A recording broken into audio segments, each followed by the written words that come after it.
So what would you eat on an Alp?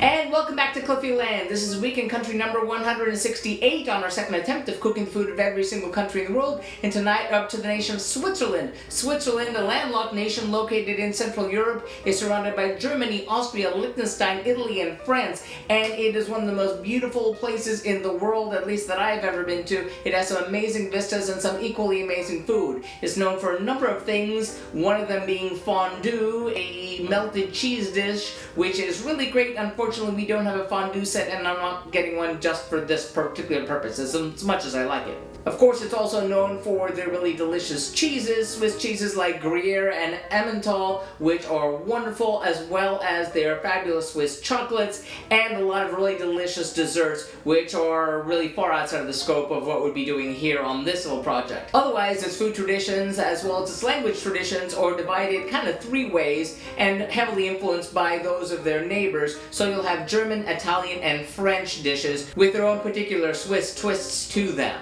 And we dealt with this all last time we tried this, so let's see how things went 4 years ago. Last time around, I got to cook and stream across 3 nights, which gave me the privilege of being able to do Swiss, French, German, and Italian dishes on 3 separate nights, and that was handy. The first night I did a French dish, which is a potato and leek hot pot, which was wonderful. The only problem was that I wasn't able to get the very specific sausage that one's cooked with, which is made with cabbage. But it came out really nicely. My only complaint was an operator error one of mine, but it came out really nicely. Now the second night we tried a German night. On that one we made a Swiss mac and cheese, which was fine except for my own creation problems, but it was delicious. And a Zurich cordon bleu, which was also wonderful except for the fact that I didn't have enough cheese to go into it. And I did the very exact same baked applesauce recipe I did way back for Liechtenstein, which was just as wonderful as was the first time. But what we're doing tonight is what we did on the third night, which is an Italian Swiss dish, which is a sausage with saffron risotto. It was really wonderful last time. I'm looking forward to doing it again this time, so let's see what goes into tonight's dish. For our Italian sausage with saffron risotto, we'll need 600 grams of Italian sausage, 2 tablespoons of butter, 1 yellow onion finely diced, 250 grams of dry risotto rice, 200 milliliters of white wine, 800 milliliters of meat stock, you can use chicken or vegetable stock as well, half a teaspoon of saffron powder, or up to 1 teaspoon is fine depending on the intensity you would like, salt and pepper to taste, and 100 grams of shaved Parmesan cheese. Well, that's going to be really great. A word about the sausage. Under normal circumstances, it would be next to impossible for me to find that sausage. Under quarantine circumstances that never seem to end here, that was just completely out of the question. So we got Italian sausage. I hope that's okay, but now we need to get cooking. Warm the stock in a saucepan. Boil the sausage for 20 minutes in a pot of water. Then, in a large pan, melt the butter. Then add the onions, and sweat the onions over low heat without letting them caramelize. Add the rice, and saute until the rice turns translucent. Add the white wine, and turn up the heat, stirring constantly. Add the beef stock a quarter cup at a time, stirring until it is absorbed. Meanwhile, in a skillet or on a griddle, sear the sausages. Stir and simmer until the rice is creamy and al dente.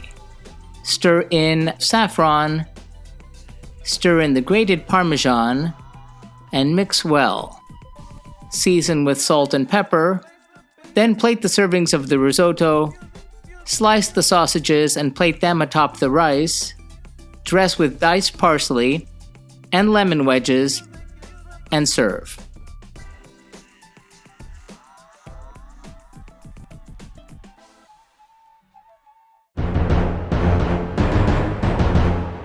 How did that all turn out? Well, it was as good as I remember last time. It was just really so scrumptious, I couldn't begin to tell you. I knew it was really great, I just forgot how great it was.